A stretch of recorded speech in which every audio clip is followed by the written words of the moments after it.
Good afternoon, everyone. Welcome to the afternoon meeting of the BOCC. Today, we're going through liaison reports. I'll just go down my list. First one I have is ARPA.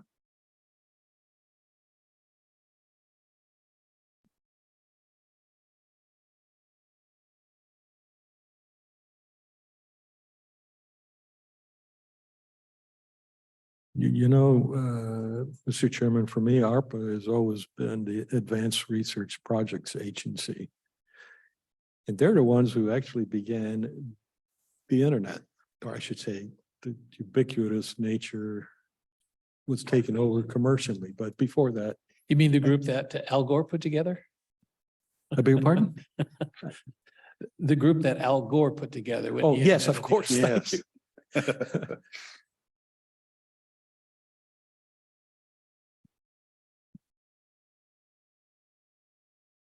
All right, can everybody hear me okay? Mhm. Awesome. So we have a few things regarding ARPA today. We do have a quarterly update. We also have some requests. So I was going to start with the request, which is the front page that you guys have. The first ones that I was going to go over is we have a couple more beneficiary requests from Granges. We have the Rhodes Valley Grange. They are requesting $7,475 in reimbursement for expenses during the COVID period. I did want to point out for Rose Valley, they did send in a request a couple months ago. We came to the board approved roughly 5,000. After we went back, got all of their backup documentation, they had actually selected the incorrect date range. So we had them go back and give us new updated expenses, and their total was different. So the board did previously approve roughly 5,000, and then adjusting the date range, it changed their request to $7,475. So about 2,000 more. Yes. Actually, I don't understand the date range. So ARPA only covers a certain period because we had CARES. Yeah. Okay, thank you. Yes. And then we have Silver Lake Grange. They are requesting $15,186. They took the approach of the revenue loss calculation that the federal government had put out for people to utilize. They took their expenses, what their revenues were previously based on a 3-year period, and then what the adjustment was. And then that is the $15,000 request. So they approached it a little differently than the other Granges. It does take into consideration the expenses that they incurred during the time period and the loss of revenue. So I'm assuming then we review their calculations and agree with what they're coming up with. Yes. Yeah. Okay. Yep. So can you give me a breakdown of that calculation? Yes. Because I think the other ones were just the direct expenses, not the loss of revenue. Right. That's correct. So I don't know that I want to cross over into making up of the revenue, but And I thought I had that. I might have to bring that back to you. You don't have meetings next week, correct? Maybe I can come back the No. following week. We don't have meetings next week. That's Okay. correct. So it'd have to be the following if you want. Okay, and I can So bring that breakdown. do the Granges, they have an option? They can do it this way or that way? Yes, yep. They're under the direct qualification category. The county has the opportunity to assist any nonprofits that we would like. So they can approach it however they would like. They chose to do the revenue loss calculation. I think they're a little bigger than the other Granges. They support some more things. So they actually have a retired CPA that sits on their board that helps them with the revenue calculation. And so they took that approach. So all the Granges could use that approach as well. Yes. Okay, so they had their chance. I'm okay with going forward with it. I'm a little antsy over paying for lost revenue. That's a little bit of a fictitious number. The other one, fixing the roof or residing something, that's something I can really put my hand on, but this is largely a volunteer organization and I don't like opening that door of paying for something that I really am not certain about.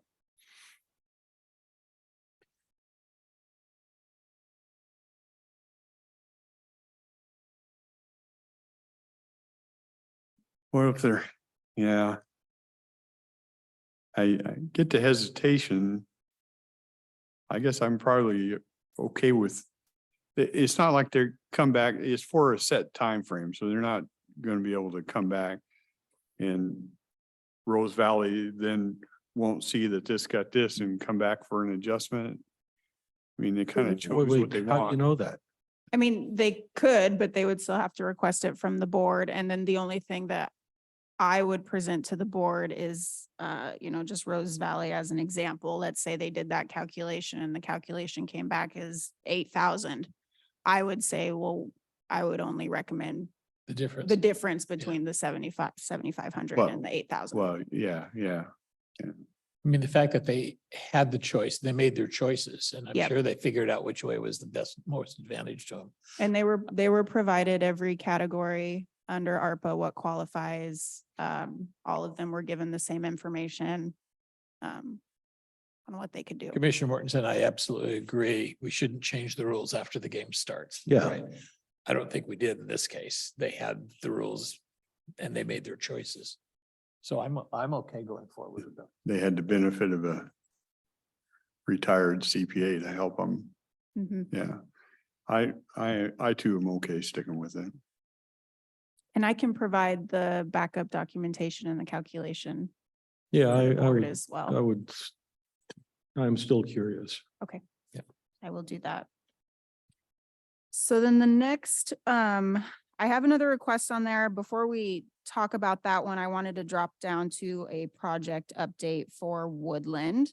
I did hear back from them. We do have the subrecipient agreement completed in their hands. Now I'm waiting to get it back from them with their signatures so then I can put it on the board's agenda. I did send that to them on August 8th and I have not heard back. So I will send another follow-up email. But I just wanted to give a. I status update. apologize. I did not get, who is it that, Woodland, the City- exit, City of Woodland? yes. oh, the exit. The exit project. 21, yeah. I actually did remember to call them and they said they were gonna send that in. They mentioned, because we're talking about exit 21, they mentioned last night, last 3 years they've applied for some funds to help with that.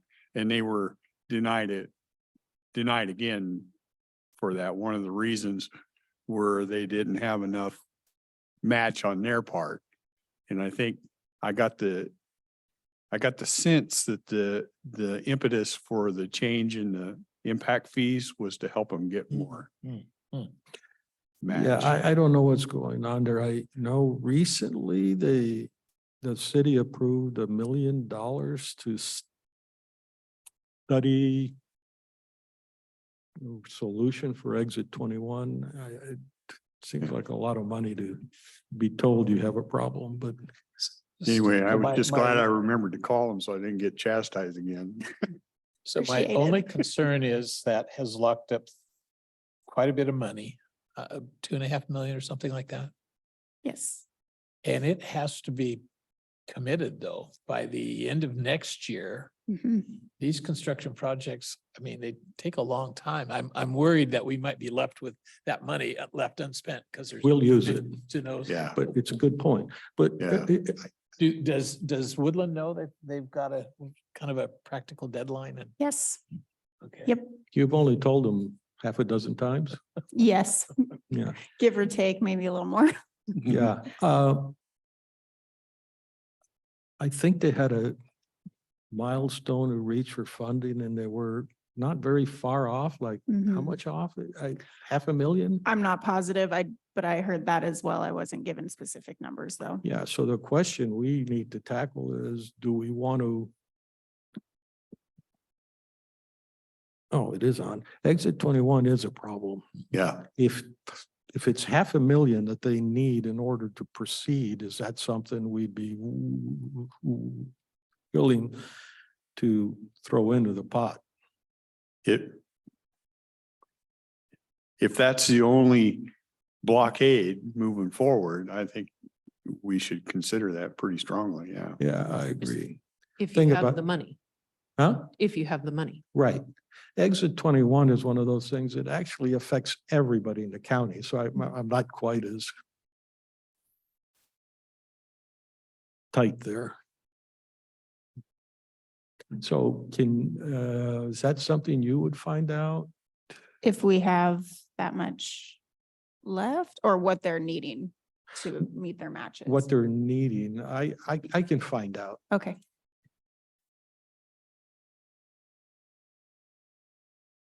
But I think it's hinged also on whether we believe that's the last of the stumbling blocks.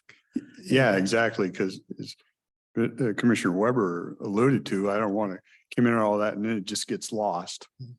the nice thing is this is under the revenue loss category, which gives us some wiggle room at the end of our time frame. If they aren't able to complete what is expected of them, we can use governmental wages to pull whatever they didn't spend out and put it back into our general fund. Okay, So we are a little safer on the revenue loss side. okay. So how much extra time is that? It's like, No extra time. We just have the ability that if they aren't meeting their contract requirements and we're coming to the end of next year, the county can take that whatever's remaining back Right. and put it into governmental wages too, so we don't lose. Yeah. So it's kind of like one last chance to get a grant from the state next spring, probably. Yes. So that'll give us a little bit of time.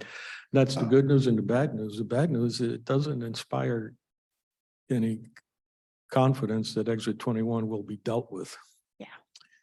Well, those are 20-year projects Yes. and they've already been struggling at it for 10, so. Yeah. Even being the youngest, I probably won't be around to see the end of that. Neither one of us will either. So that is the update on Woodlands. So then our next request is have been having some discussions. We are, if you look at the second page on the quarterly update, under the direct qualification side, you will see that we have roughly 2 million left that still needs to be obligated under direct qualification. So there's been some discussion with a whole group of people talking about the HVAC systems for various buildings that the county owns. I think specifically we have the jail, the Hall of Justice, and the annex building. And admin, sorry. So we went over the projects. We met with Will, and he gave us a breakdown of what each one of those is costing the county, where they're at in the projects. And then we came up with a plan, and we wanted to request or present to the board 1 million to go towards HVAC systems for county buildings. HVAC is a direct qualifying option under ARPA. So this discussion started after a finance committee meeting. We met with Kaylee on the ARPA funding and this direct qualification side. We also have concerns that this pool of funds will not meet the deadlines and you still have 2 million left to be unallocated. We know that we have over $1 million that is in contract and will be spent on county HVAC systems this year, 2023, not 2024. So we're asking to go ahead and allocate 1 million in ARPA funds to offset that cost. We have well over $1 million allocated for 2024 as well. But just to reduce our risk of loss, we are asking that you allocate 1 million in ARPA funding because it does qualify under HVAC systems. Then that would leave 1.3 unallocated. Yes. So you said we are asking, who's the we? You're representing was the CIP committee? No, this is the finance committee. So Deborah Gardner's here. Kathy is part of these discussions. We have also met with Public Works. I see Savannah and Sean both on the call. This came after a finance committee. We met with Kaylee regarding ARPA, and we are concerned about some of the restrictions on the direct qualification funding and potentially missing some of those funds. When we know there are projects that are in contract happening right now. So we're asking you to go ahead and allocate 1 million of the remaining 2.3 towards the systems and projects that we have in place right now. Are you worried about other public works projects not being able to be completed by the end of, by 2026? There's been some concerns, and I see Susan's on, and she also brought up the contract language and the deadlines and what that means. The money's needing to be in contract by the end of 2024 is a little different take than what was previously understood, which raised some concerns on whether or not projects. Previously understood. We've been talking about that deadline for, right, since the very beginning. And we Yes. are not asking to take any funds that have been allocated to Public Works. You Sure. have No, I 2.3 understand. million Yeah. that's unallocated. You're more concerned about the 2.3 that hasn't been allocated yet. No. So we talked about perhaps setting aside $500,000 for Woodland, an additional $500,000. Was that kind of what we were looking at? You mentioned if they need another That's $500,000. the number I think I heard, but it's, So there's, I mean, there is money. We've got capacity So to do that. The and Woodland still- project is and under still revenue with the loss. million for So what you're talking about. 2 different pots, Mhm. and the Woodland project qualifies under a different pot. And I don't believe that you have an additional $500,000 in No. that pot. I to don't give think them. we do. Under revenue So loss. we're talking about, revenue loss is one side. You have 10 million in that pot, and you have 11.4 million in direct qualification.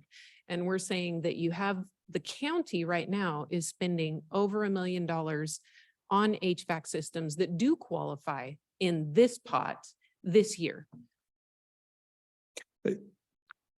Just to be clear, if we had to get another 500,000 to get exit 21 going, we do not have it in ARPA. No. However, again, there's a lot of projects that are allocated and not yet spent. You might not have the money now. Are you talking like Riderwood project and stuff like that? I see a lot of money in that's allocated to IT that I'm not sure. It just depends. They have to be in contract next year. So Yeah. it just depends if they'll be in contract and ready to fulfill those projects and meeting the deadlines. You're just saying that's a fluid, could be a fluid number. Could be, yeah. Yeah, and from a, it's a really terribly ignorant question, but from a finance standpoint, giving the million to HVAC will free up money. Can we reach that money for exit 21 if that? Ooh, I don't think so, because we're using CIP funds to fund facilities. It's a restricted source from REIT dollars, but it does free up additional funds for our future projects. Like I say, we have 900 and. Oh, I yeah, know- yeah, understood. No, I'm trying to figure out how we're gonna, I don't believe this will be the case, but let's just assume exit 21 will get a proper kickoff with 500,000. I think we owe it to the county to do that. But I don't know where we get the money.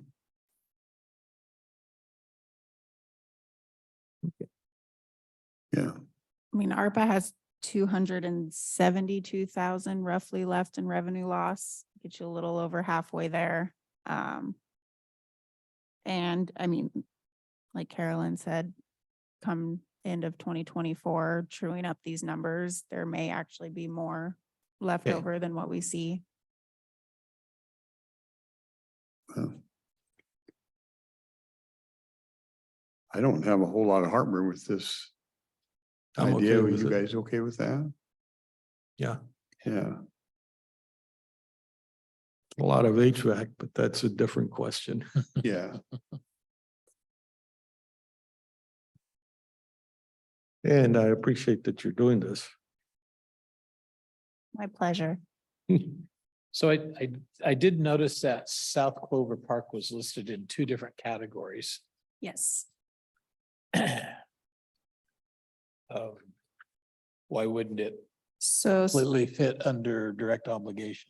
and Susan can probably speak better to the details, but that project has different components to it. One, a few pieces of it do not fall under the water sewer project category. So they've split it and put some under revenue loss, and then a few a few components to the project do fall under the water sewer category. So that's why that project was split. And Susan might be better with the specifics on what, I know she sent it to us today actually, but She's up there. it's not my wheelhouse and Sure. I already forgot. So the reason that one ended up being split, so we came through originally and asked for several road projects.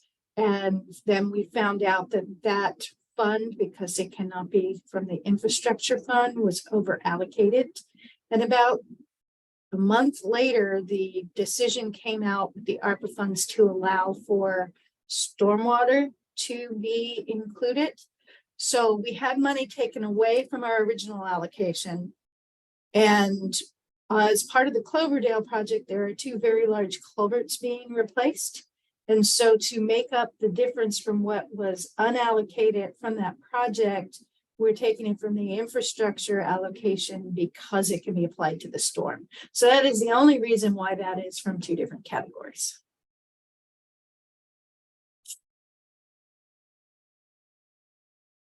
Clear as mud?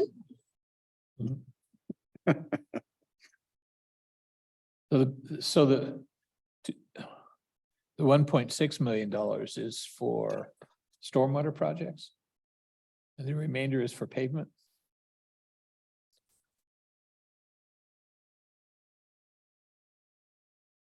So yes, the infrastructure is going to be applied directly towards the two large culverts that are coming out. The rest is going to be going towards pavement. And in addition to this money, we have STPG money in here.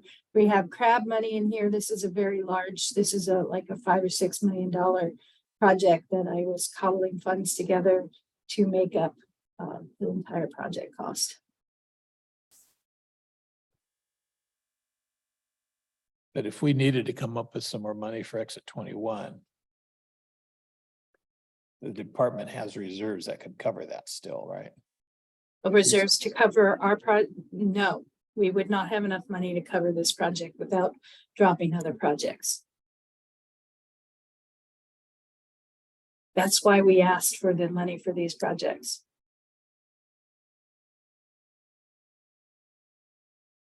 Well, I'll just go find out how believable or what the number is and See if it's a We true may- number. We may be or able to true afford need. it with what we've got, yeah. Yeah, I beg your pardon. We may be able to afford it with what we've got, if they just need a little bit more. Right, and also I think the believable factor in there is important. yeah. Yep. Okay. Any other questions for? I I don't have appreciate the spreadsheet. That's very nice. Very, very much so, yeah. I also did want to put on the board's radar the latch funding. I don't know if the board remembers that or not. It was a second. There was additional money left over in one of the funds that ARPA had released. And they were dispersing it amongst counties, and Cowlitz County qualifies for roughly, it's a little over 200,000. Yeah, that Can one. be used for any governmental purpose. I will be going into the Treasury portal and submitting our application to receive that funding. So that may also be an option as well for Woodland. So You called it Lash? it's called Latch. And I can't remember what it stands for. Local assistance, I think, is the first. Yeah, You've been in the business too long. That ain't too Yes. easy. Well, no, I mean, we talked about it when I was working on with the Public Lands Committee, and that was Mm. something that NACO had worked really hard on, Yes. because it's based on well, the extra money that's left over. Yes, yep. And I think that was some of the funds that they had suggested we might use to supplant a general fund donation for that institute that they want to set up. Mm. So we've been tracking that. I see, Sean has his hand up. Go ahead. Morning, commissioners. Kaylee, we're also going to chat about Cowlitz Park as well, with the pit toilet out there. Oh, yes. And you just needed clarification. Well, we all needed clarification on what was specifically approved. Sean, I don't know if you want to give more details on the park itself. Sure. Commissioner, I'm sure you're aware we were Cowlitz Park out that towards the end of Rose Valley. We were looking at a large pit toilet out there. I believe that the commissioners had talked about using ARPA dollars to fund that project, but I don't think it was ever formally approved. Is that the $47,000 that's listed for Parks and Rec? I believe so. That sounds about the right amount that Yeah. Alyssa had mentioned it would cost. It was on that list that was approved by the Parks and Recreation Advisory Committee that I proposed about a year and a half ago. One of a whole series of things, so. You're right, I don't think we formally made the allocation. I'm okay with going forward if you need the official approval. And I think, Yeah. okay. Perfect. Does that help you, Sean? Thank you much. Appreciate it. Okay. Thank you, commissioners. We've just shifted a whole bunch of money to Orange District, didn't we? Okay. I know. Man. We're gonna expect Gonna get a favors. reputation Yeah, I know. of being a spendthrift. Health and I don't Human think he's- Services. I don't think he's hearing us. Yeah.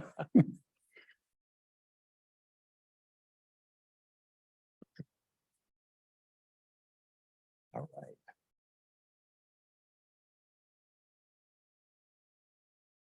Hey, good afternoon. Gina James, Health and Human Services.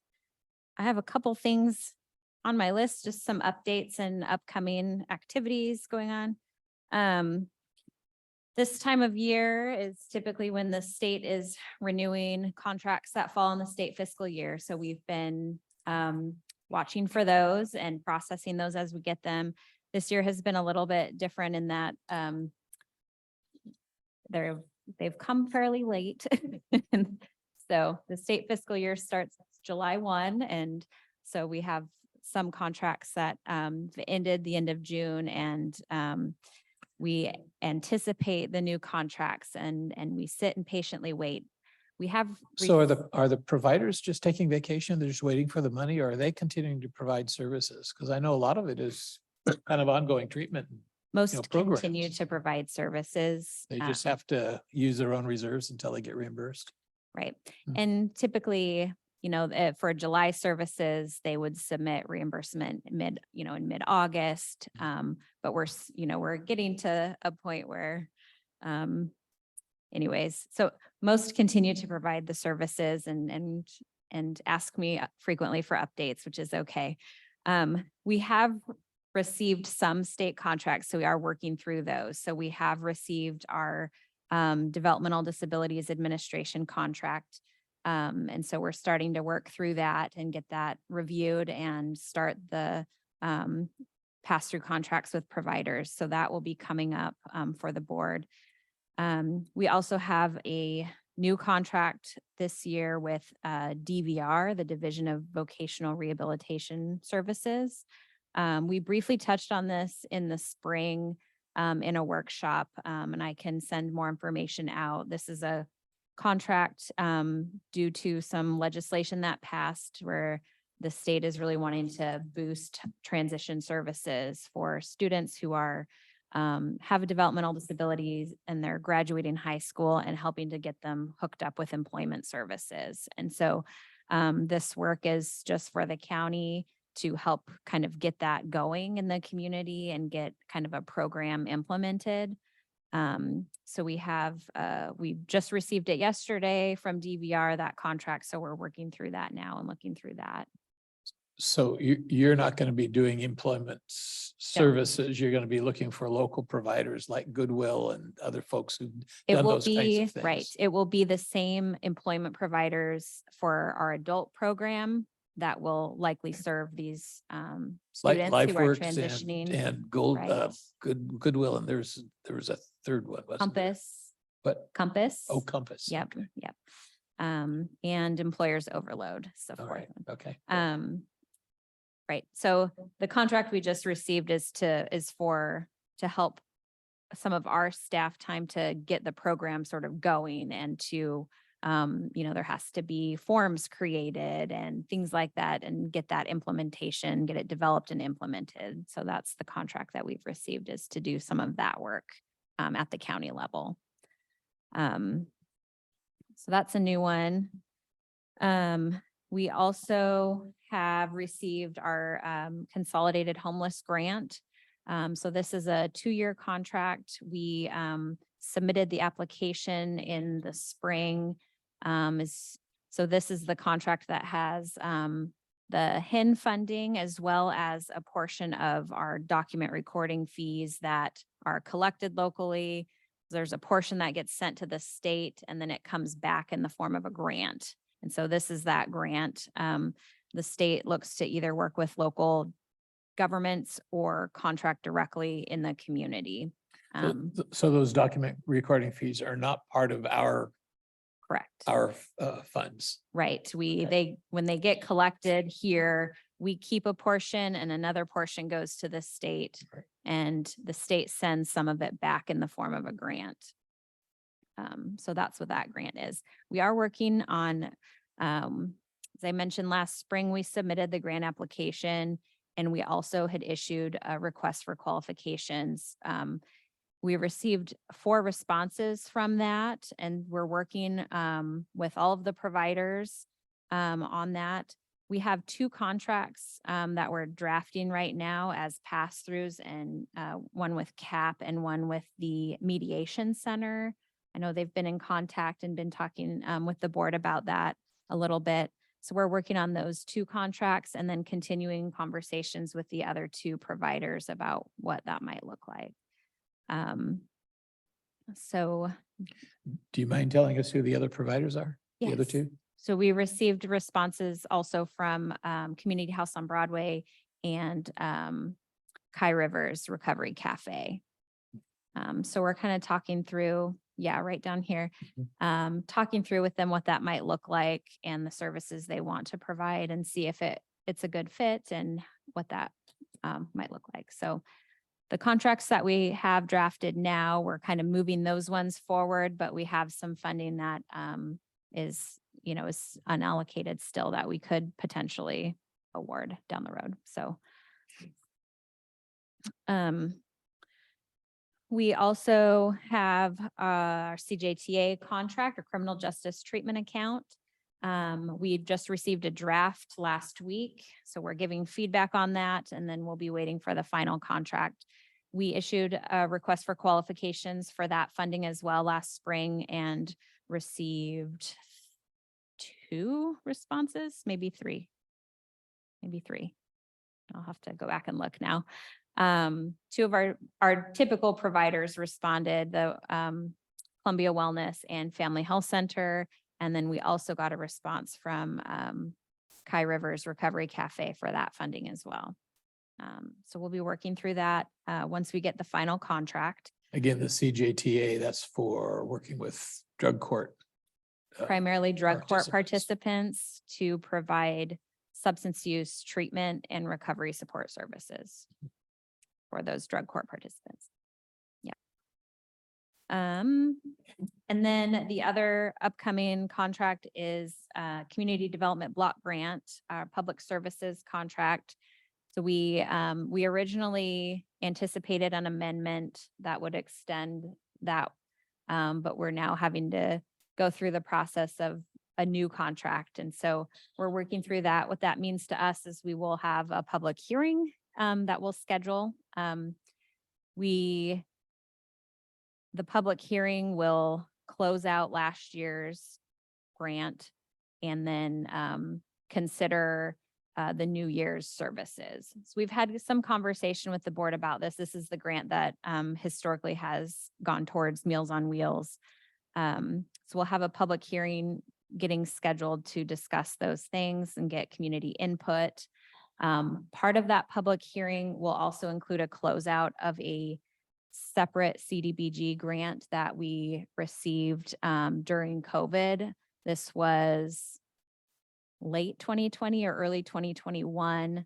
There was a CDBG grant that came to us that included funding for the jurisdictions within our county. So there was a little bit of funding for the city of Kelso. There was a little bit for the city of Longview, the city of Kalama, et cetera. It included Wahkiakum County and the city of Cathlamet as well. It was a kind of a big collaborative opportunity. And that particular funding was specific for rent mortgage and utility assistance. And so that contract has ended. There's part of that requirement is to do a public hearing to close it out. And so you'll see a public hearing get scheduled for CDBG, this variety of CDBG activities to close out a couple old grants and then consider the new one moving forward. So just a heads up on that. And let me know if you have any questions. It's a little confusing. Let's see. Just out of curiosity, do you know why they want a public hearing on the closeout? I'm wondering what they're looking for. I think they want an opportunity for the public to give input on what happened with the grant. And so we'll do a brief review of the funding, what was utilized, what it went towards, that kind of thing. And it's an opportunity. It's always been part of the requirement with CDBG. I don't know. Yeah, it's all done with. So it's not, it's not going to change anything. It's sort of wrapping up the, Right. yeah. So, okay. So keep your eyes out for all of those things. And then I wanted to touch on a couple different things too while I'm here. One thing I heard yesterday morning, I think it was during some budget update, talking about document recording fees. And I just wanted to provide clarification. I always get confused about this, so I just want to make sure others are clear on this too. Document recording fee. There are several document recording fees that get collected. There's just a portion that are dedicated to housing and homeless services. So oftentimes when we're talking bigger budget picture document recording fee, it includes all of the document recording fee funding. And then we can talk more specifically about those that are dedicated to housing and homeless services. So I just wanted to make that distinction because I know there's in the bigger discussion yesterday morning, there was talk about, big loss and a big reduction from this year compared to last year. So I just wanted to clarify that we have seen a reduction in document recording fees designated to housing and homeless services, not quite this, the same level when we're talking the bigger budget picture. It's all of the document recording fees. So I just wanted to offer that clarification. Did that clarify anything for you? Or make it worse. Yeah, see, the issue I have with that is I figure doc recording fees are pretty much tied to housing. There are other document recording fees that are not tied to housing. You mean, well, anytime I go into the auditor's office to record something, most of the money comes from housing transactions, I thought. That's not true then, I guess. I don't know all the details to all of the recording fees. The ones that are designated for housing and homelessness are tied to real estate transactions. Okay. But in some of the budget information that was shared yesterday morning, that was reflecting all of the document recording fees. So Because there is an effort, I don't know how far it's gone, where it doesn't make sense to charge people $300 to record something that is not of large dollar volume to start with, like a marriage certificate or stuff like that. yeah. Yeah. So So Gene, I've got your explanation just raised a question. In the last year and a half or so, we have used document recording fees to contribute to 3 affordable housing projects. Are you saying that those monies actually came from designated affordable housing document recording fees, or? yes. So we still have a big chunk of money that we're supposed to be spending on homelessness that we're not spending? No, Or is that all the same? it's all the same. Okay, Yeah. so that is all, okay, that's what my understanding was, okay. Yeah, but there are other document recording fees that are not designated for housing and homelessness. But you haven't been giving us those figures. No, we're not involved in any of that, but I just wanted to try to clarify something, maybe I'm not, but because when I hear document recording fee, I automatically think housing and homelessness, but there are other recording fees that are not connected to housing and homeless. So when we heard some of the budget information yesterday morning, I think Kathy was sharing a report on document recording fees. She was talking about all of the document recording fees, not just not just housing and homeless. And she is a employee of the state. No, when Kathy was here yesterday Kathy morning, was here. yeah, talking about document recording, she was sharing some document recording fee budget information. And so she was representing all of the document recording. So fees. if I remember a few years ago, Carolyn had kind of a nifty little chart about Mhm. how the document recording fees are all divided up. Yes, And of course, since then, they've added another $100. So yeah, maybe she can update that. And yeah, she does have a nice breakdown. It shows, it slices the dollar in so many ways and shows where those go. And so that, yeah, it did show, we can get that recirculated. That might help. So I just wanted to try to clarify, and if there are questions specific to the housing and homeless document recording fees, that's always the part that I bring to the board and talk through.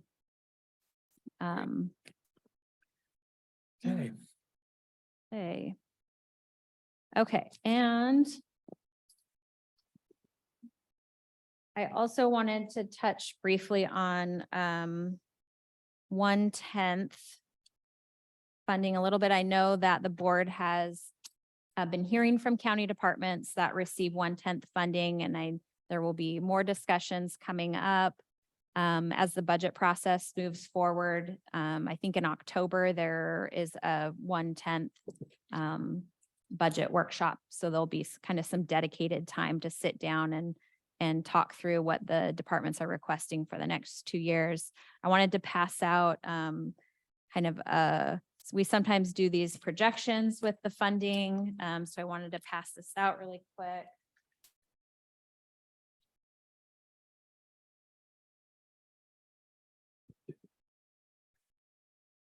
Thank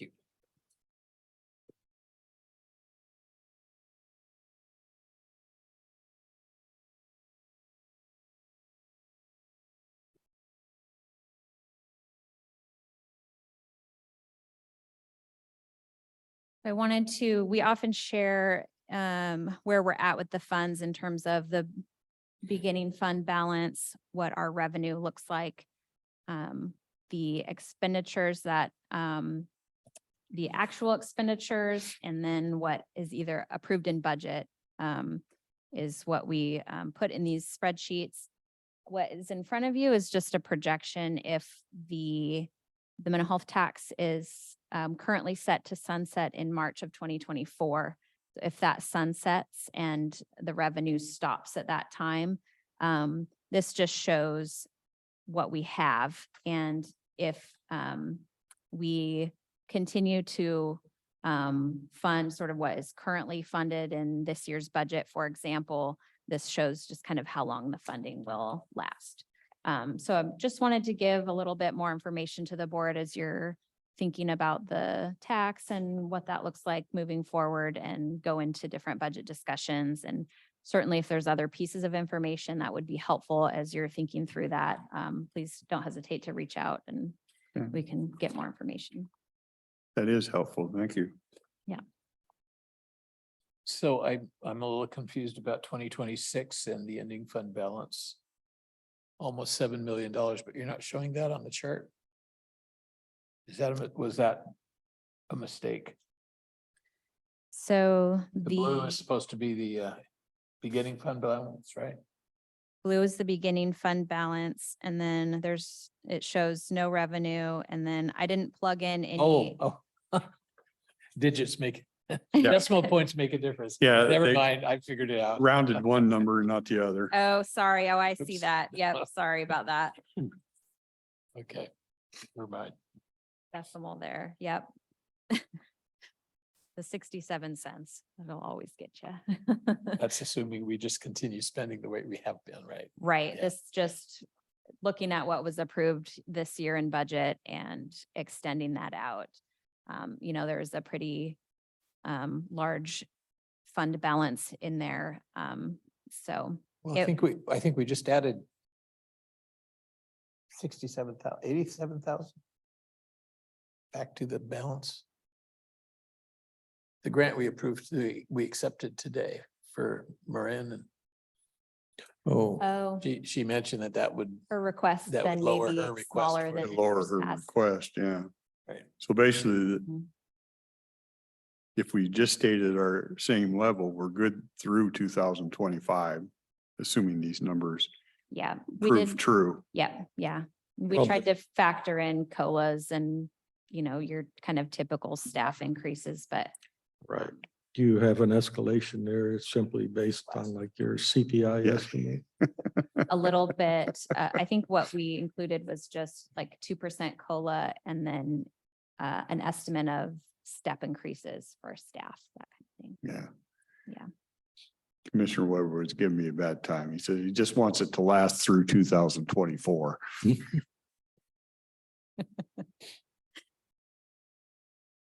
So anyways, as I mentioned, don't hesitate to reach out if there's other types of information that might be helpful. We'll certainly bring, we usually bring a giant spreadsheet to that workshop that shows the department, the different requests and where we're at with the funding and all of that. So we'll prepare all those usual documents. And if there's something specific you have in mind, don't hesitate to reach out. Yeah.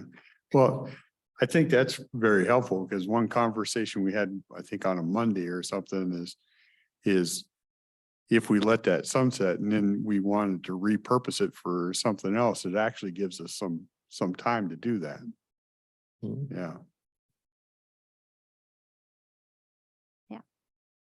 So that's that. The last item I wanted to touch on is the Veterans Relief Fund. So we had some discussion maybe a month or so ago. I had sent some information to the board about the Veterans Relief Fund. Hmm. I went to the July Veterans Advisory Board meeting. Commissioner Mortensen was there as well. So we talked a little bit with the advisory board about the fund balance. It has built up over time. So there's quite a bit of funding we're receiving more in revenue than what we're spending in veteran assistance each year. So it has built up over time. So we just wanted to bring this up and see if there's something we wanted to do about that. We can, of course, just continue on status quo as we've been doing and letting that continue to go up. We can look at doing special projects with the funding. I talked quite a bit about that with the Veterans Advisory Board. There is interest from them in looking at some special projects. And then I think another option is to look at shifting the funding around. And I think there's an ability to shift it to the county general fund for a period of time as well. That was not the favorite option of the advisory board. Just gonna Imagine. Throw that out there. But they, they would like to see it used for veterans and veteran assistance. So we talked quite a bit about the option of special projects and looking at, that would look like some type of RFP process, something like that. One idea I wanted to bring up is we could do something similar to the, right now with the document recording fees we have posted on our website. It's called an emergency fund application. Any organization can apply to it at any time throughout the year. It doesn't have a set open close date, and we just review them as they come in. So we could consider doing something like that with this as well, not necessarily an emergency, but an open sort of bid posting that just stays open on our page, and we could review requests as they come in, or set, we'll review every quarter or twice a year or something like that. Any requests that have come in for the advisory board was also clear that they were interested in one-time type of special projects. So not supporting like ongoing operation type stuff, but one-time type of expenses that were in need of a veteran serving organization. It's like the example we talked about in the advisory board meeting was a veteran serving organization provides transportation to veterans to medical appointments or whatever, and need a vehicle to do that. So that would be like a one-time expense that would help to provide assistance to veterans locally. So that's just an example, but they were supportive of more of the one-time cost type of scenario. So anyway, so I just wanted to bring that up and share that information and discussion from the advisory board. I think I committed myself to bringing information back to the next meeting at the advisory board in October, if I remember right. So I don't know if there's any initial thoughts. I would agree with them that it should be spent on veterans. And I don't know what it can all be spent on. One-time special projects. If there's a company that helps repair a veteran's roof or they need a wheelchair or stuff like that, is that all would fit under those type of things?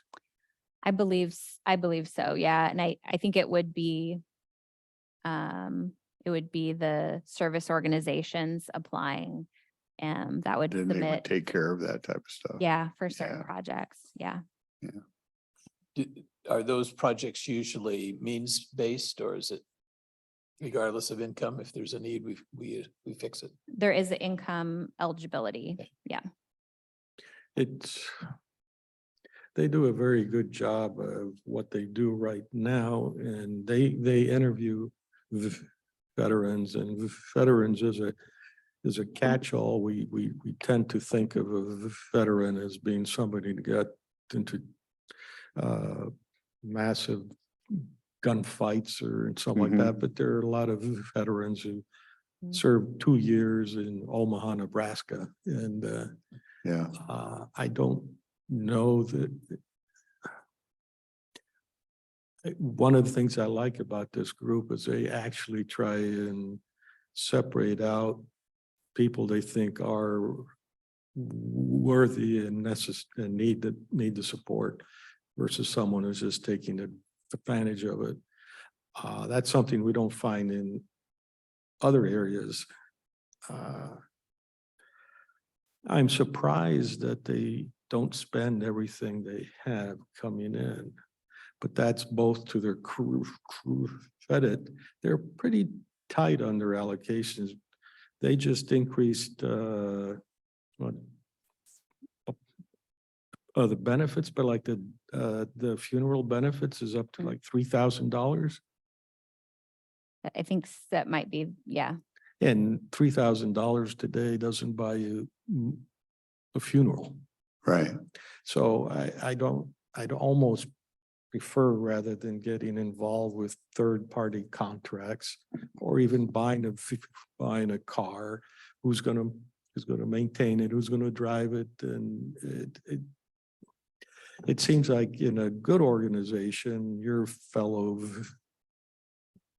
veteran or member of the VFW, so yeah, I'll drive you. You know, I think maybe we have a gasoline fund or a mileage fund, but certainly buying a car doesn't Yeah. seem right. So Gina, I'm a little unclear. You said you were going to report back to us in October or to them in October The advisory board.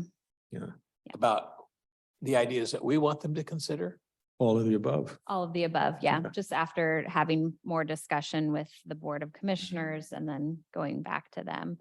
They were interested in, and I think they would want to be involved if we go down the road of special projects and either having sort of an ongoing open sort of bid posting on our page or a one-time thing. I think they would want to be involved in reviewing the applications that come in and recommending to the board which ones to approve.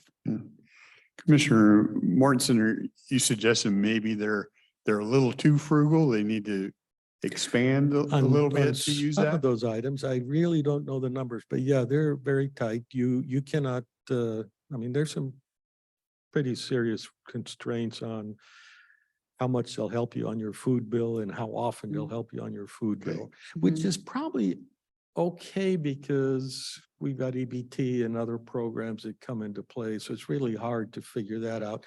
The things that are more difficult and that are not plentiful are like the funeral one. There's another one which is, you touched on it, the wheelchair, you know, some of those folks are really pretty well tied down. I wouldn't want to do something special there. I'd want the VAB to say, oh, okay, so-and-so needs a wheelchair. We've got the money, we'll go buy you the wheelchair. Let them do it themselves. I don't want to take the personal out of that organization. And I would agree with that. I don't want to really mess in their business. I would tend to encourage them, as I'm hearing from Commissioner Mortensen, to expand their horizons just a hair, because it sounds like they're doing a fairly good job of, well, obviously they're doing a good job of managing it because they're growing it. Well, I How do much- have to admit, I never hear citizens say, oh yeah, I'm glad you're taxing me just not to spend it. You know, if you're going to pay taxes, we need to be responsible. Of course, fiscally responsible means a certain amount of reserves, but this is one example that it's, the reserves are, the ending fund balance is way too high. Yeah. So, but they're the experts. I would trust their judgment on what kind of program Mhm. or combination of program adjustments that they can make. What, how much do we have in the reserve? It was like 800K? Or is that what they pull in annually now? The reserves right now, yeah, about 800,000. Let's see. What comes in each year? It's gone up over the years, but 2022 was about 200,000 that came in. Yeah. Yeah, so. So it's not like a huge amount. Right. Just a little tweak up and so forth. I think we could. Yeah. Yeah. It sends the wrong message if you've saved money and then we take it from you to use for something else. That doesn't make any Oh, sense. that's a bad message. Yeah. Maybe we could I can talk with them at the next meeting about revisiting the assistance amounts and the uses. Maybe we really look at the uses. There's really specific ones like food and burial expenses. There's also a miscellaneous category, but maybe we could flush that out a little bit more. And I wonder, the wheelchairs idea comes to mind. I wonder if there's any reason that the VAB wouldn't become the owner of half a dozen wheelchairs that they would lend out as required. Well, the other thought that comes into my mind is, are they reaching all those who are eligible? Or, I mean, they're kind of place bound. They've got their offices and they've got their, you know, where they offer service from. So are there some out there that they're not connecting with? And I don't know what kind of program there would be to try to make sure that you connect. I mean, I don't really know if they I think do the a answer, cross check with HEN or Yeah. HMIS or something like that, just to see if they're meeting the need. That's, Yeah. I mean, that's the key thing. We do We- try to connect there because there's quite a few veteran serving organizations in town, some that serve our homeless population, and they meet regularly. We try to attend and share and make sure people know about the assistance and how to access it. So if they're working with a veteran, they can say, hey, go talk to one of the service centers and they can help you. Well, you gave us the list of the pie chart and the list of all the Mhm. services and stuff. And I submitted that actually to the Chamber of Commerce for our article for this month. oh, you're doing the article this? Well, I Oh, didn't- I this can't past remember. I month. just thought this would be good thing to get some publicity out. People ought to know what the money goes for. Yeah, there's, I have a little heartburn with that because we're not intended to make people dependent on charity or substitute their income with someone else's tax dollars. So if someone doesn't know about the service and is doing fine, I have a hard time saying, I got to go out there and collar him. Hey, did you know you could buy an extra cup of coffee if you took advantage of this program? Well, that's one of the reasons I asked about the means testing, and it's not all that high. So if you're not getting the assistance because you don't know the programs are available, you're living in pretty meager existence. So again, I trust the committee to do their vetting, that they're not giving away the form, but They're a super good committee. So. Yep. Does that kind of help you what you were looking for from us? Yeah, I'll go at the next meeting with the advisory board. We'll talk more about the assistance allocation or the maximum amounts and what's allowed to apply for. We can talk through some of that and see if they would like to increase those a little bit. and the one-time only projects, I think those are some good ideas. I like the idea of making vans available for medical transport. That kind Yeah. of makes sense too. It would If be they- slightly different. The assistance to individuals, the individual, the veteran applies and goes through that process with the service centers. If it were an organization, looking to build a wheelchair ramp for someone, for example, they would be applying for the funding. So it's a little bit different. Right. And in that Yeah. case, we don't have a mechanism set up for that, but that's something. we- And again, as soon as we organize something, it gets pretty darn expensive. In terms of transportation, most of us will help our fellow neighbor, and they know each other, and so they'll do whatever they can to help them. My part in that would be price of fuel being as it is, why don't we just reimburse you for some amount of mileage, but to have a special van, we already have pretty expensive public transportation. That might have been a bad example. Although not to the VA hospital. I mean, that's what the vans go for. Getting locally, yeah, that's not much of a Well, problem. yeah, but with what I see on the ridership on the buses, it's just almost criminal in my mind. And that's where we spend it there, but we don't have a bus to the VA hospital. But we're forced by, never mind. Okay, so maybe more to come after the next advisory board meeting. We'll go back. If you have other thoughts later on too, don't hesitate to reach out. Okay, You figure you want to bail before it gets too heavy, huh? I'll stick around. That was all I had on my list. That's a pretty big list. Yeah. Yes. Thank you, Gina. Thank you. Museum.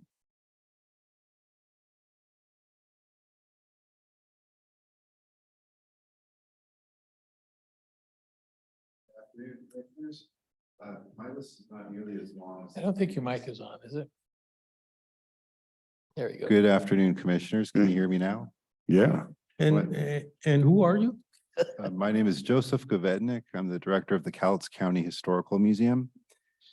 And my list is not nearly as long as the previous lists that were discussed. But I want to give a museum update. Since the last meeting, we did have the Cowlitz County Fair. We had about over 2,000 people came to the historic Bush Cabin, which is located on the fairgrounds that the museum operates. Last year, we had, in comparison, just a touch over 1,000 people. So I'm curious if these numbers relate anything to the numbers of attendees to the fair. And I'm going to probably talk to Kim at the event center or there's a commission, I think, for the fair, see what their numbers were. But I thought that was very encouraging. It seems like things are definitely rebounding.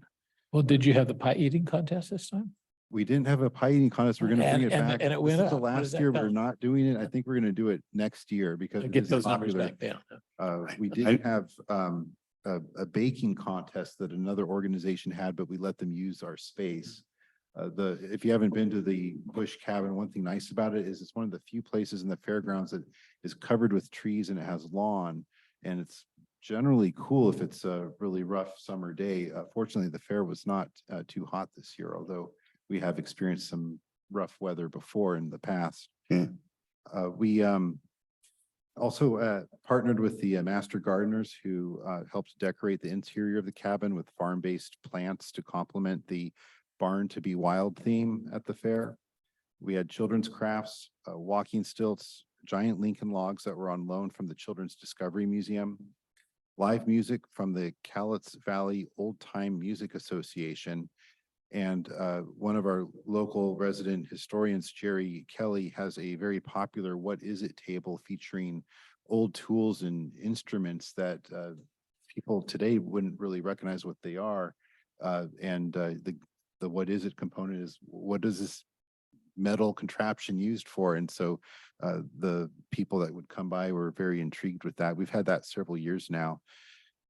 We also provided space for the Cowlitz County Historic Preservation Commission, which is under Building and Planning Department, and they operated an informational table. New this year, though, which I was pretty excited about, is we were able to open and clean the original Cowlitz County's first jail, which is right behind the cabin. So people would come by and they could look into it, but they could never get inside it, and leaves and debris over all the years had accumulated. So we had a work party a couple weeks before the fair to spruce up the cabin, and we were able to pry open that jail. We basically broke into jail instead of most people breaking out of jail. And so we broke into jail, we cleaned it up, we put some new locks on it, and people really enjoyed it. People would go inside and they do selfies and photo ops with their family, with people inside the old jail cell. We have some ideas for that jail cell for next year that will improve upon what we did. So that was a programming report from the fair. On a facilities level, I have an HVAC update, which is great news because as of last week, we now have air conditioning throughout the entire building. As many of you already know, that about a year and a half ago, the air conditioning units were stolen for probably the metal value of the materials. And we worked through county facilities and the contractor, which was J.H. Kelly. And over a 2-phase reinstallation period over this summer, we now have air conditioning operating. And I just want to give a special thanks to Don Nyman from facilities, because he was managing that project and facilitated communication between the contractor and the staff at the museum. We do plan to have a walkthrough and review the new controls. Actually, they're old controls, but there's some new components to it that it will be scheduled after Labor Day when all the final work is done. I did talk with John Erickson from J.H. Kelly, and he's going to cover that. And they're going to put some, a few other minor pieces onto the equipment, and what he said is balancing the system out, which I'm not sure what that means, but they will be balancing the system.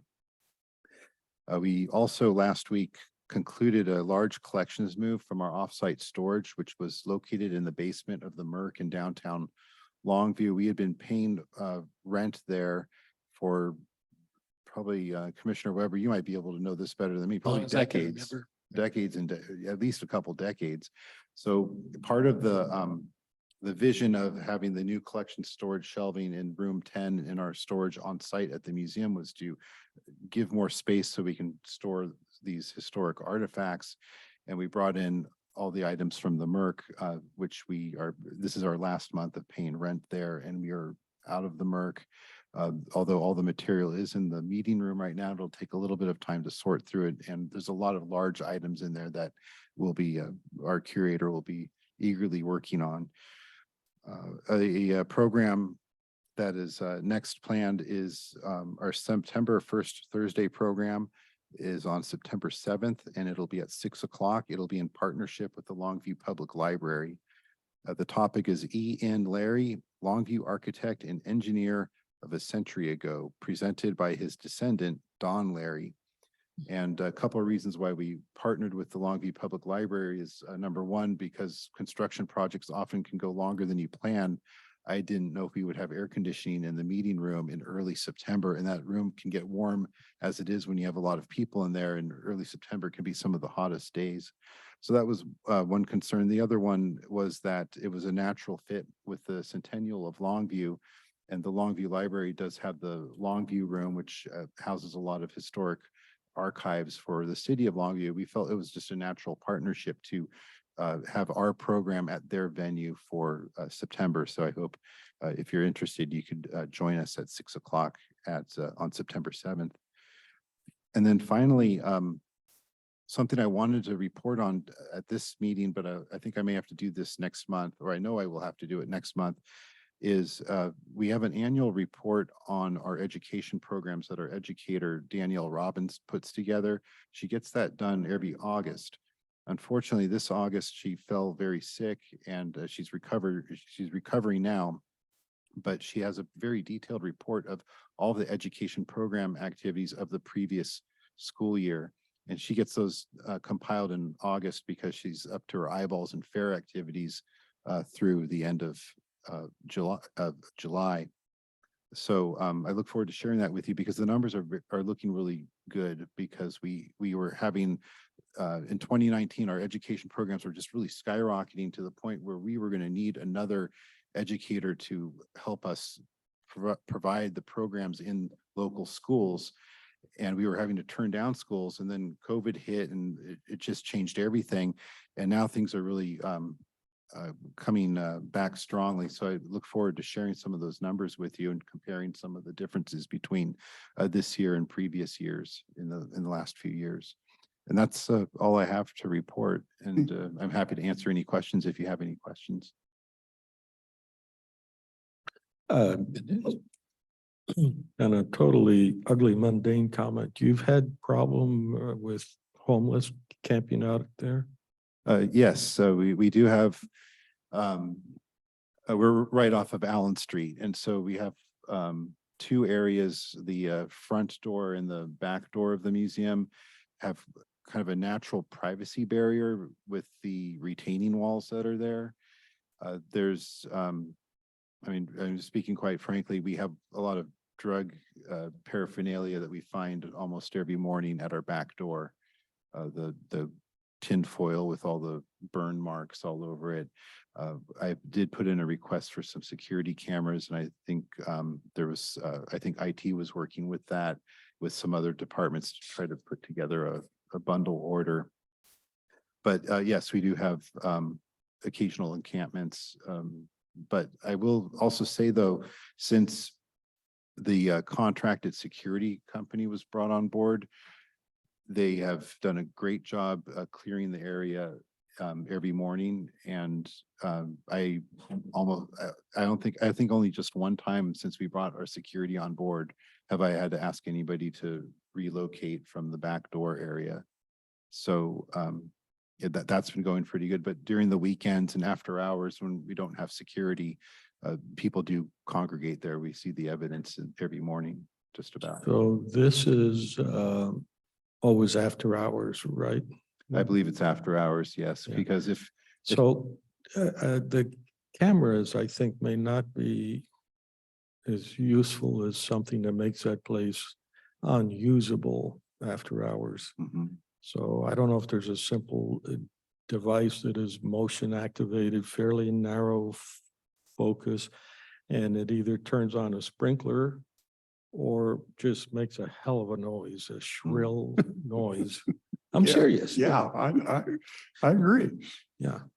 do they make those like shrieker alarms that are? I'm sure they motion- are available somehow. But I've wondered about that too, because just having a camera there doesn't necessarily deter the activity. They don't care. And, but I will say though, that having the security there has deterred activity, because I was seeing people there, all different times during the day before, and quite often in the morning, but. Yeah. And it kind of comes in waves. There'll be periods where we don't have that much activity or that much garbage or debris, but then it kind of comes in waves and. I chuckle because I have a friend who actually has to protect his plants and all of that from deer, has a motion sensor sprinkler system. And when they come in, it comes on and it shoos them away. Yeah, in this case, I prefer the noise. I don't think you're too close to any houses there, are you? There's, I think, They're some probably about a housing block away, block away or so. block and a half, On the actually. other side of the parking lots up here. Right? I'm sorry, Commissioner Weber. A couple of houses up Mhm. close to where you turn onto Cowlitz so. Way. But I mean, it's not unbearable right now. And I like I said, having this contracted security has been an immense help. And I don't know how that may have affected other county facilities, but with the museum, it's made a great impact. Well, it's always an issue. We will face renewing that contract at the end of this year. And I don't know what it will look like then, but if there a way that, when you don't want the birds to build a nest, you put this little spiky stuff there. There you go. I got you an answer. I've thought of things like that, like building some kind of a cage that brings out the entrance somewhat so that there isn't the privacy. You have to go into a area because the exit and entrance to the building, because of the privacy, Yeah. if somebody needs to relieve themselves, for example, they definitely relieve themselves. We see it frequently. So I make a point when I first get there in the morning, check the front to make sure, because I've had some surprises where in the past, I come in and then I start opening the museum and I'm in the museum for a while, and then, it's 5 minutes before 10 o'clock and you're opening the front door and you realize, oh my gosh, I forgot to check the front. We've got a problem here. So it happens frequently enough. Well, the church across from us used to have problems, and they put in a gate that closed off that porch, Mhm. and that solved that problem. But your front entrance doesn't lend itself to that kind of structure. The back might, but I think you still may have the zones of privacy with those retaining walls. So Right. And one thing is if there was, I have thought of sprinkler systems before, Commissioner Mortensen, as far as that would occasionally just keep that area damp and wet, because then nobody would want to at least camp there, but it wouldn't address the personal relief issue that happens. There is a person in the audience there who would gladly provide you some noxious weeds. Oh, that's right. I see her right there over my right shoulder.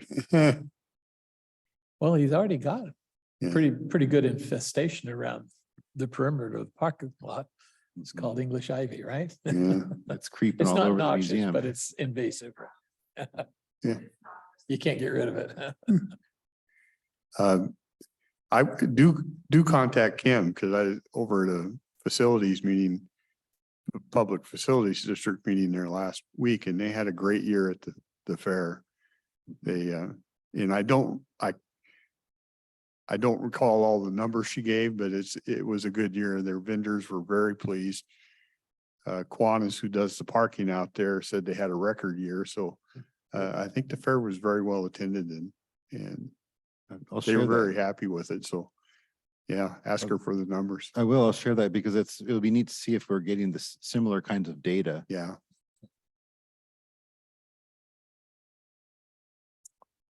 Any other? Thank you, sir. Appreciate it. Well, thank you very much. And thanks for bringing a guest. Yeah, absolutely. And thank you for showing her around.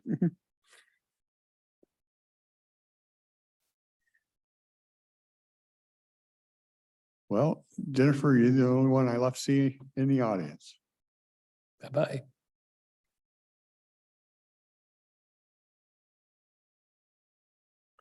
You didn't have to drive all the way in from the Gifford for this presentation, did you? No, I did not. I did stay in the office today to work on some things. I just have a couple of short updates. So we are working this week and next week with a conservation crew. The Department of Natural Resources has sponsored this crew to come work with us in aquatic areas. So we're working with that crew to accomplish treatments on the Delameter as well as the Monaghan. And it's supportive of our knotweed grant that we get from the WSDA. Okay. So this is helping us to achieve more progress than we expected. So we're really excited about that. How large is the crew? A crew of 6 people. Okay. And then another project that I'm working on related to Mt.St.Helens, I've been working with a group called the Mountaineers. They're a volunteer group who have been working very hard to remove several invasive species from the monument for many years now. And so I've been working with them to plan their event, which is this weekend. They do go up in a small group and they're able to camp at the mountain there. And historically, they've been focusing on Scotch broom and a couple of other species, but I think not only will they be looking at Scotch broom, but tansy, herb Roberts, and some of the knapweed. So some of our more common species as well. They'll be working with this weekend. So it's just one weekend a year? they do 2 events. We're looking to expand to 3 for next year if we can work that into the schedule. So I don't have a lot of other updates. We also experienced a great traffic from our citizens at the fair. We had some really great feedback, some really wonderful conversations. So it was a pleasant experience this year. You were in, I think the last time you talked to us, you actually brought us one that was new to the area and you were concerned about it. Have you seen any more of that? We actually did find a second location of that weed. It was Scotch thistle. And so the second location was actually in Castle Rock rather than Longview, so quite dispersed. We have not found any additional plants from that. Those plants tend to grow very tall, so ideally we would see those over a fence line or something like that, but we haven't found any more of those. How do they propagate through the wind blowing? Yes, so the Scotch thistle is a windblown seed. They spread by wind or get stuck on equipment or animals and travel that way as well. Animals and trucks and Animals, mud, right? Trucks I mean, and mud. Yeah. All the Transporting the from other big areas. tools, big equipment, new soils, sometimes road building materials, things like that. Whatever you move around, it might have weeds on it. Yeah. So, other than that, we'll be focusing on knotweed for the next couple of weeks. While we have this crew for just this week and next week, we do have a couple other project areas we'll be working in with just our staff and our seasonal technician. So. Have you been out to the bridge or the area that got washed out on your way to St. Helens? We haven't made it up that far this year with, I haven't received permission to go further than the closure, so. But you have been up to the closure? No, You haven't? haven't Okay. had a chance this year. I'm just curious if there's any progress there. So the collaborative is having another field trip like we had last October. Yeah, It'll be in October, and a trip to the landslide is one of the featured stops. So I'll get the information for you when the dates come out, and you can put it on your calendar if you'd like. I think Mr. Dahl will pull out his old bull taco and use that. See if we can't get across there. Depends how fast you go from one. Yeah. So I don't have many other updates right now. We're just pretty busy trying to follow the knotweed. So Yeah, busy time of year, isn't yes. it? Yeah. Okay, and financially, how are things going? Things are going. We're working with the assessor. I'm supposed to be providing an updated parcel assessment list. When we did the changes in our assessment last year, the public parcels did not get addressed. And so I'm reviewing the data to ensure that everyone that is included is supposed to be, and everyone who's not allowed to be included is not. So we're working on fixing that. I am thinking that when it is this season and it's time to really go after the weeds, there's always a labor shortage. You can't quite get enough bodies up there to, I mean, 2 outings a weekend is, I mean, it's almost not worth it. Yeah. You know, because numbers. But it occurred to me that in the next year or so, the State Department of Corrections is transferring a whole bunch of firefighters from their large Mt.St.Helens facility. And I'm just wondering if those folks are incarcerated between fires here. Maybe there may be an opportunity to organize something. I want to keep that in mind and inquire as to how cooperative they might be. I mean, they're minimum security because they train them to fight forest fires. Right.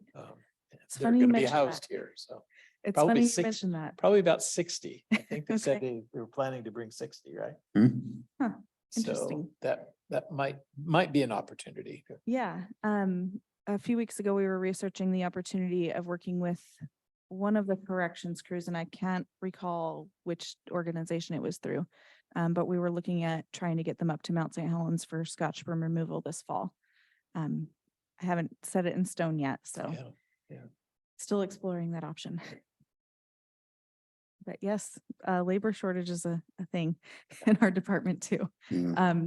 The ideal position for our seasonal technicians is typically a college age student who's available for summer quarter or so.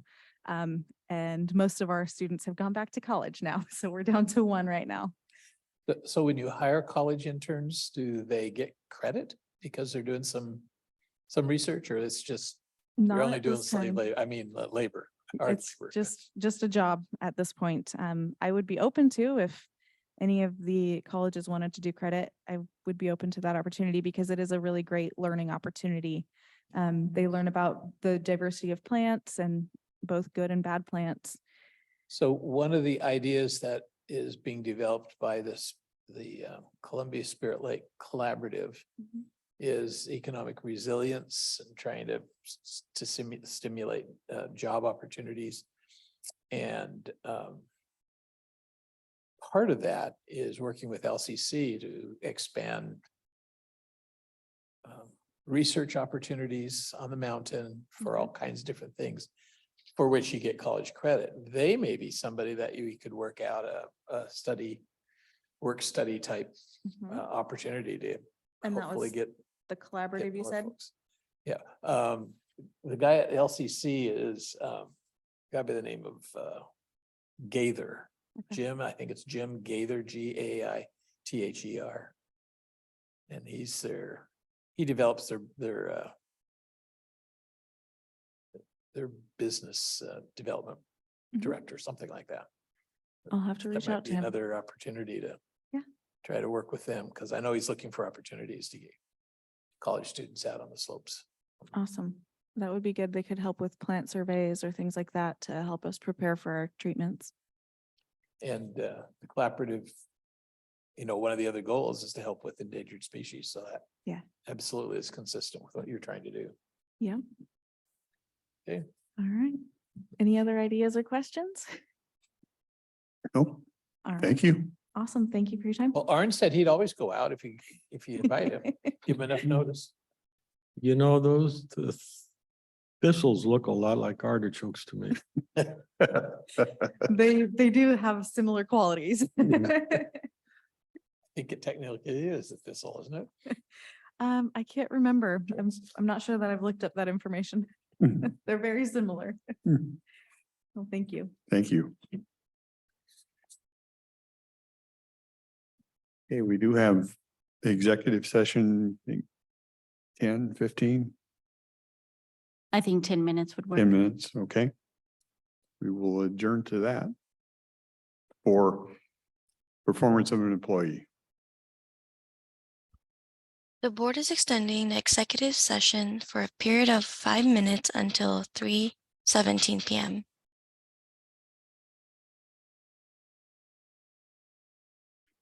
We're back from an executive session. No decisions were made.